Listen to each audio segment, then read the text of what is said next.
Muito bom dia a todos.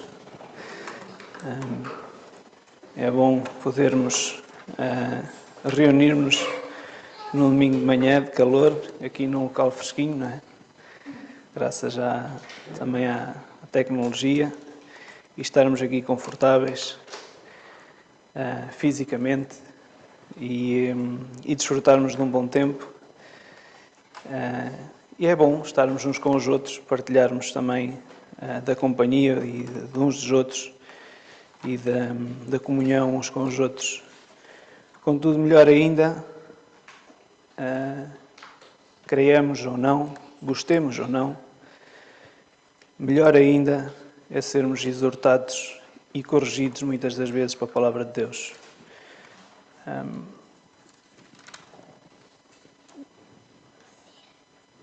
É bom porque isso dá-nos crescimento, é bom porque isso dá-nos alento, é bom quando a Palavra de Deus vem e nos mostra a realidade daquilo que nós somos. Nos mostra a nossa fraqueza. E eu esta manhã gostava de meditar um pouco convosco acerca disso mesmo, da nossa natureza, daquilo que nós vivemos, somos, mas daquilo também que Deus é e daquilo que Deus quer ser em nós. Eu gostava que começássemos por abrir em Gálatas 5 e ler os versículos 13 e 14 da carta de Paulo aos Gálatas. E diz assim: Porque vós, irmãos, fostes chamados à liberdade. Não useis então da liberdade para dar ocasião à carne, mas servi-vos uns aos outros pela caridade, ou amor. Porque toda a lei se cumpre numa só palavra nesta: amarás o teu próximo como a ti mesmo. Já meditámos nestes versículos, se calhar centenas de vezes. Eu esta manhã gostava de meditar convosco nesta simples parte que Paulo escrevia aqui aos Gálatas, e ele diz: porque vós, irmãos, fostes chamados à liberdade. E todos nós sabemos que usamos da liberdade que Jesus Cristo conquistou para cada um de nós. Ele diz: não useis então da liberdade para dar ocasião à carne. E eu questiono: o que é isto de dar ocasião à carne? Dar ocasião à carne, ou noutras versões, dar lugar aos desejos da carne, é usarmos a liberdade que Deus nos dá para a usarmos com a cobiça, a inveja, a maledicência, o engano, a ira, todos os sentimentos que carnalmente desejamos, que sentimos, que estão dentro de nós enraizados como ervas daninhas. E Paulo diz aqui: não useis a liberdade que vos permite fazer isso para dar lugar a estes desejos da vossa carne. E ele remata esta situação e diz: porque toda a lei se cumpre numa só palavra, que é esta: amarás o próximo como a ti mesmo. Meus queridos, sempre que damos lugar ao amor e ao perdão, não há lugar para estes desejos que a carne sente. Sempre que damos prioridade ao sentimento de amor para com o nosso próximo, para com aquele que está connosco, para com aquele que nos fere, não há lugar para a cobiça, não há lugar para a inveja, não há lugar para a ira, para a contenda, não há lugar para todos estes males dos quais a nossa carne deseja. Com o amor ao próximo, tudo isso não existe. a maior forma de amor? Eu posso perguntar, qual é que acham que é a maior forma de amor? Podem-me responder.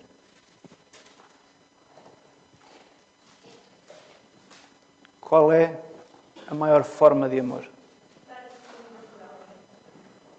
Dar a sua vida por alguém. A maior forma de amor de Jesus por nós. A Bíblia mostra-nos que a maior forma de amor é o perdão. Nós podemos amar muito os nossos cônjuges, os nossos filhos, os nossos amigos. Como é que lhes demonstramos amor? Por atos? Ou quando é que lhes demonstramos o maior amor? No perdão. Quando é que Jesus nos demonstrou o maior amor? No perdão. Eu posso dar muitas coisas boas aos meus filhos. Se não lhes perdoar as suas falhas, que amor é que eu tenho por eles? Eu posso presentear muito aqueles que estão comigo. Se quando falharem comigo não os perdoar, onde é que está o meu amor por eles? A maior forma de amor é o perdão. Vamos ler em Efésios 4, versos 30 a 32. Eu peço a um irmão que chegue lá que leia. Efésios capítulo 4 e versos 30 a 32. Não entristeçais o Espírito Santo de Deus, no qual estáis selados para o dia da redenção. Toda a amargura e ira, e cólera, e gritaria, e blasfémia, e toda a malícia sejam tirados dentre vós. Efésios. Antes, sede uns para com os outros benignos, misericordiosos, perdoando-vos uns aos outros, como também Deus vos perdoou em Cristo. Antes, diz a palavra de Deus, antes sede uns para com os outros benignos, misericordiosos, perdoando-vos uns aos outros, como também Deus vos perdoou em Cristo. Esta é a maior exortação da palavra de Deus. O amor com perdão. E nós muitas das vezes pensamos que somos bons a amar. Muitas vezes analisamos as nossas vidas e dizemos, eu sou bom a amar. Eu sou bom a demonstrar amor pelo meu próximo. Eu sou bom em partilhar amor com aqueles que me rodeiam. Porque ajudo as pessoas. Porque faço isto ou aquilo. Porque respeito. Mas botemos a mão na nossa consciência. Será que somos assim tão bons a amar? Ou será que estamos só a amar quando somos amados? Será que estamos só a amar quando somos respeitados? Quando somos engrandecidos? Quando não somos afligidos? Ou ofendidos? Afinal, como é que estamos a amar?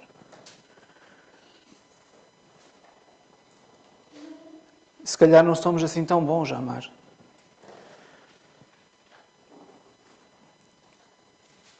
Por vezes, pequenas atitudes que temos, pequenas falhas ou conversas, magoam aqueles que estão à nossa volta, aqueles que nos são queridos.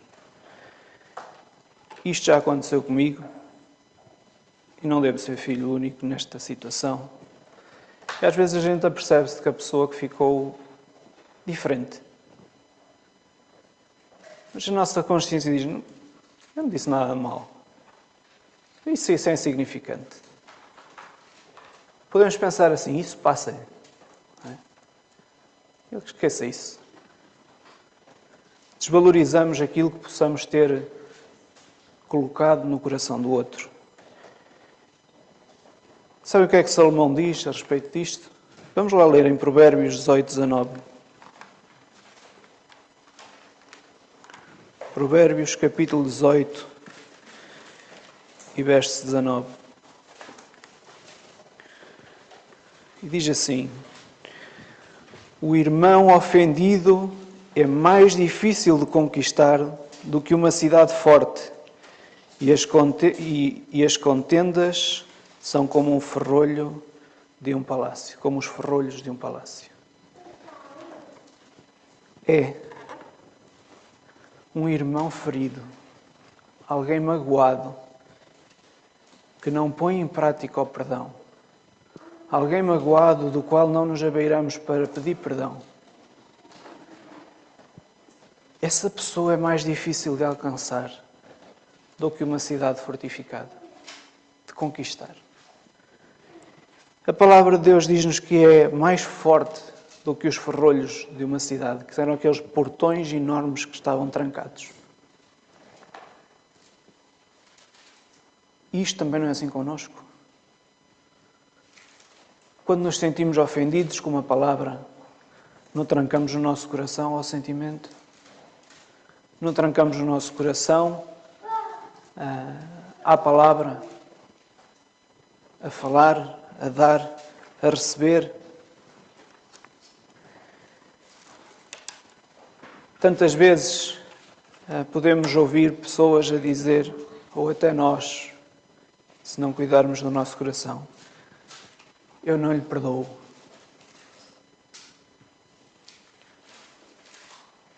O que me fizeram, eu não lhe perdoo. Estou demasiado magoado.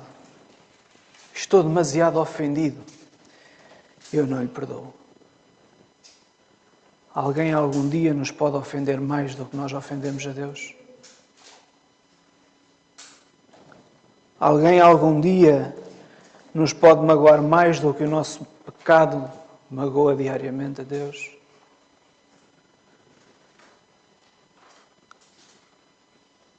O nosso coração não se pode fechar desta forma. Sabem, em Miqueias 7, não é um livro muito conhecido, não é muito falado, mas vamos abrir lá.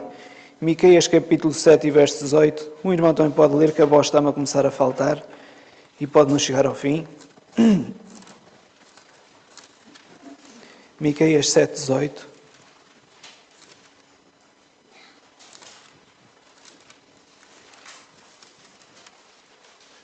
Quem, ó Deus, é semelhante a ti, que perdoas a iniquidade e que te esqueces da rebelião do restante da tua herança?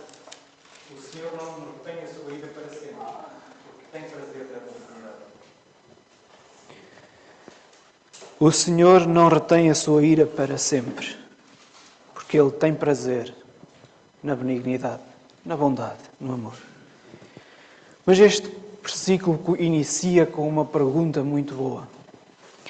Quem é, ó Deus, semelhante a ti? Quem é, ó Deus, semelhante a ti? Qual é o maior desejo do crente? Qual é o maior desejo daquele que serve ao Senhor? Ser semelhante a Ele. Praticar aquilo que Ele nos ensinou a praticar. E Miqueias diz aqui, quem é, ó Deus, semelhante a ti, que perdoa a iniquidade e te esquece da rebelião do restante da tua herança? O Senhor não retém a sua ira para sempre. Devemos ter isto em mente. Nunca devemos reter a nossa ira para sempre. Nunca devemos endurecer o nosso coração de tal forma a manter a ira. Não estamos só a magoar o outro. Estamos a prejudicar-nos a nós. Mas isto não é fácil. É fácil chegar aqui e estar a falar disto, claro. É fácil encontrar uma coisa que toda a Bíblia nos demonstra que devemos fazer. É fácil seguir um ensinamento do qual Jesus ordenou, de qual Paulo fala, os profetas, os apóstolos falam. É fácil falar de perdão. Mais difícil é praticá-lo. Já no tempo de Jesus, os seus discípulos sentiam esta dificuldade. Já no tempo de Jesus, quando Jesus exortava a praticarem o perdão, eles sentiam dificuldade em compreender como haveriam de perdoar. O quanto haveriam de estar dispostos a perdoar. Em Lucas 15, 20, vamos ler antes em Mateus 18, 21 e 22, peçam ao irmão que leia, por favor. Mateus 18, 21 a 22.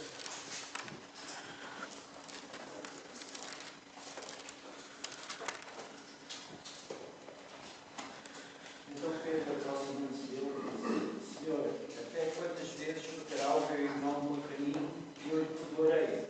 Até 7? Jesus disse: Não te digo que até 7, mas até 70 vezes 7. Obrigado.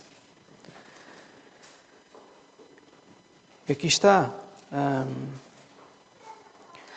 Pedro a questionar, não é? Ó Senhor, quantas vezes tenho eu de perdoar? Quantas vezes devo eu perdoar o meu irmão? Porquê é que nós encaramos com tanta dificuldade o perdão?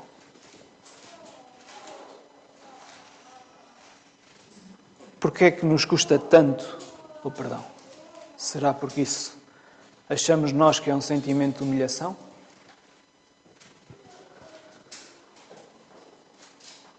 Nós devemos pôr em prática o perdão sempre. Jesus não quis aqui dizer-lhe sempre, mas disse-lhe 70 vezes 7. Acho que é difícil nós ofendermos alguém 70 vezes 7 num dia. Mas se o fizermos, Deus diz, perdoa. Se alguém nos fizer, Ele diz, perdoa. Mais à frente em Lucas 15, 20, podemos ler também.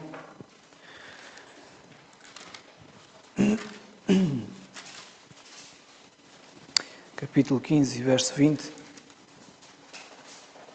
Diz assim a palavra de Deus.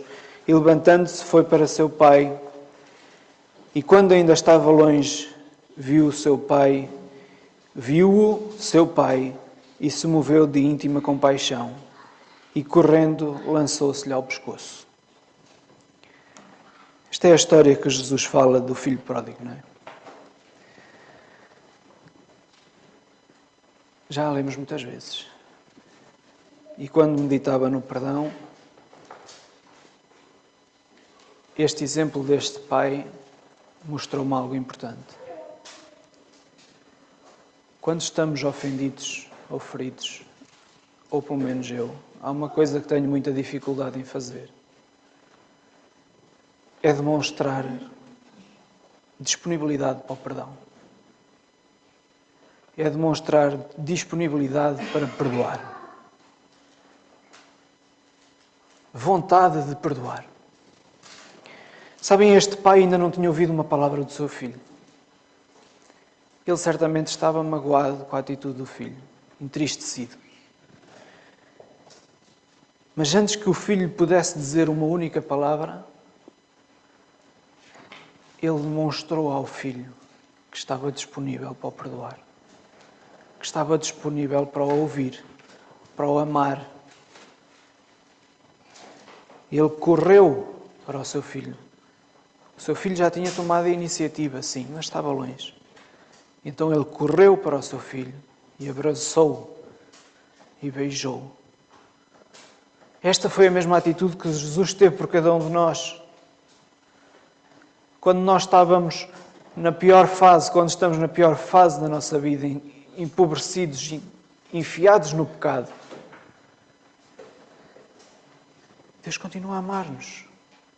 É aí que Deus mais nos ama. Porque Ele quer nos tirar dali. Ele quer que a gente corra até Ele e o abrace. E o busque e lhe peça perdão. Mas quantas vezes nós, seres humanos, não demonstramos disponibilidade para perdoar aqueles que nos ofenderam? Quantas das vezes nós não demonstramos àquele que nos ofendeu de que temos desejo de estar bem com ele?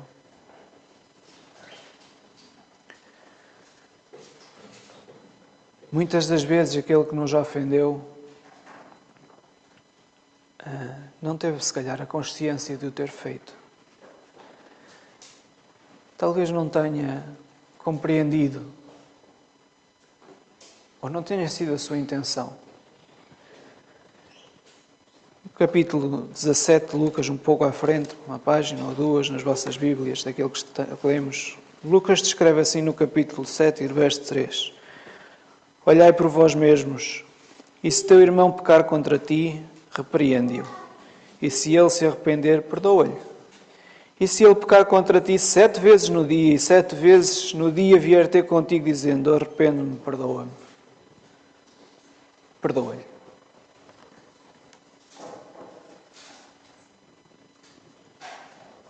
Quantas vezes aquele que falhou não sabe que falhou? Ou não tem essa consciência, esse discernimento? E somos exortados a repreendê-lo com amor, a demonstrar-lhe aquilo que ele nos feriu. Aquilo que ele possa ter causado nos nossos sentimentos. Mas fazê-lo com o desejo de perdoar. Fazê-lo com o desejo de demonstrar perdão, demonstrar amor. Não foi esse o exemplo de Jesus?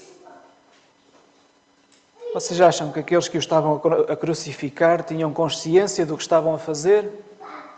Aqueles que dividiam as suas vestes tinham consciência do que estavam a fazer? Não foi isso que Jesus disse na cruz.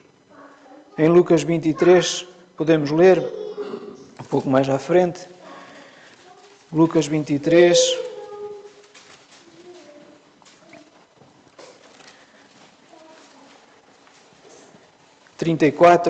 versículo 34, diz, e dizia Jesus, Pai, perdoa-lhes, porque não sabem o que fazem. E repartindo as suas vestes, lançaram sortes. Jesus tinha a consciência de que aqueles homens que o estavam a crucificar, que o estavam a maltratar, que o estavam a magoar, eles não tinham consciência plena do quanto ele estava a sofrer, do quanto aquilo era pesaroso. E quantas vezes, quando somos magoados, quando somos oprimidos, quando ficamos ofendidos, a outra pessoa não sabe o quanto isso causou em nós. Aquilo que para uns é uma dor, para outros pode não o ser. E a palavra de Deus diz-nos, repreende-o, demonstra-lhe isso, com desejo de o perdoar. A falta de amor para perdão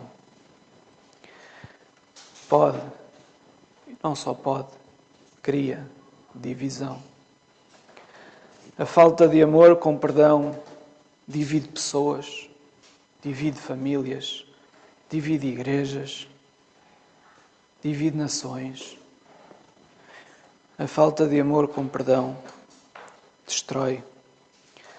Paulo escreveu aos Hebreus, eu peço ao irmão que leia, Hebreus 12, 14 e 15.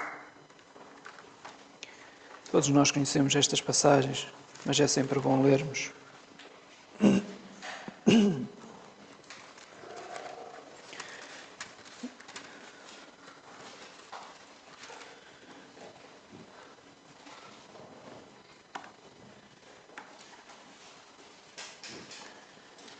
a paz com todos e a santificação sem a qual ninguém verá o Senhor. Tendo cuidado para que ninguém se prive da graça de Deus e que nenhuma raiz de amargura, cortando-nos por tudo e por ela muitos se contaminem. Segui a paz com todos, sem contendas, sem inveja, sem mágoas.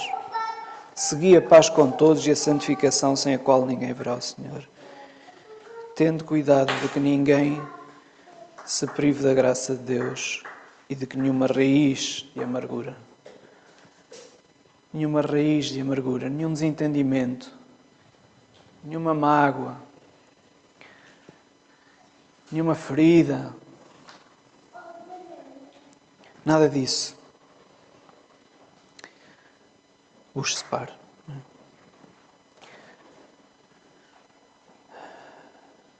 Brotando vos perturbe, e pela muitos foram contaminados.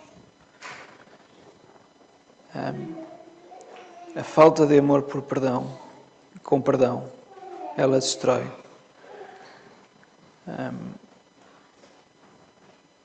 A falta de amor com perdão divide. Nós só iremos conseguir compreender este perdão de uma forma. Nós só iremos praticar este perdão de uma forma. Todos nós, se calhar, desejamos este perdão. Desejamos saber praticar este perdão. Todos nós desejamos ser pessoas melhores, creio eu. Todos nós desejamos alcançar um lar feliz, amizades felizes, vidas felizes. E não há felicidade sem perdão. Vocês podem me dizer que a felicidade só existe com amor. E eu aceito. Mas o amor só existe com perdão. Nenhuma família sobrevive sem perdão. Nenhuma amizade sobrevive sem perdão. Nenhum relacionamento sobrevive sem perdão. Nós só sobrevivemos ou temos uma felicidade que sobreviva com o perdão de Jesus. Se tu aqui esta manhã não consegues perdoar, talvez estejas a precisar de ser perdoado por Jesus. Talvez estejas a precisar de te ajoelhar a Jesus.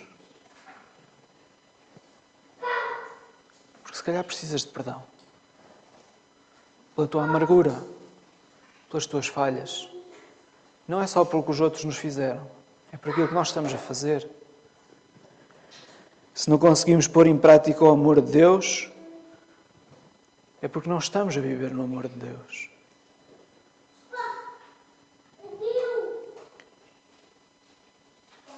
Vamos ler 1 João 1,9. 1 João 1,9. Diz assim a palavra de Deus: se confessarmos os nossos pecados, Ele é fiel e justo para nos perdoar os pecados e nos purificar de toda a injustiça. É simples. O primeiro passo é termos consciência de que somos pecadores. De que pecamos. Nós estamos livres de uma lei que nos prende. Mas temos de assumir que pecamos, que falhamos, que erramos, de várias formas e variadíssimas. Em tudo o que o homem com o seu desejo põe a mão, ele erra e peca. Até nas coisas mais puras que Deus criou, quando o homem coloca a sua mão, o seu toque pessoal, vem a destruição. Então, primeiramente, devemos compreender que estamos em pecado. Precisamos do perdão de Deus.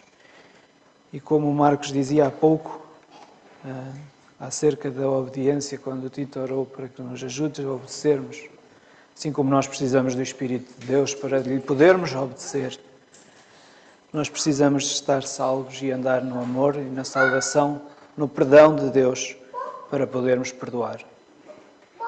Para que o nosso coração sinta o desejo do perdão e que possamos perdoar aqueles que nos ofendem, orarmos por aqueles que nos maltratam, como a palavra nos ensina.